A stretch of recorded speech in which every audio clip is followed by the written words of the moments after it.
Harga bahan kebutuhan pokok dalam beberapa sepekan terakhir kembali stabil. Para pedagang pun berharap ketercukupan pasokan bahan pokok menjelang Ramadan.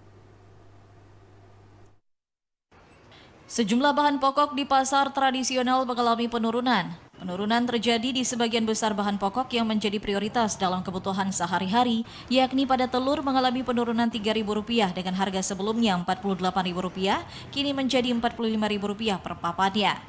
Minyak curah dari harga sebelumnya mencapai Rp16.000, kini menjadi Rp15.000 per kilogramnya. Sedangkan harga beras premium ukuran 15 kg dari harga sebelumnya Rp188.000, kini mencapai Rp175.000 per saknya. Seorang pedagang Kabupaten Aceh Tengah, Muhammad Daud, mengatakan penurunan harga bahan pokok dalam sepekan terakhir berdampak baik bagi para pedagang serta pembeli.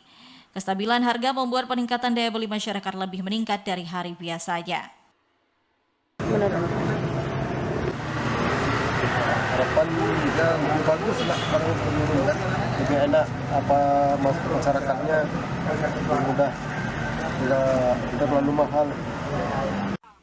Para pedagang berharap kebutuhan bahan pokok menjelang bulan suci Ramadan tiba tercukupi, serta kestabilan harga tetap terjaga. Dari Takengon, Aceh Tengah, Mutia, TVRI melaporkan.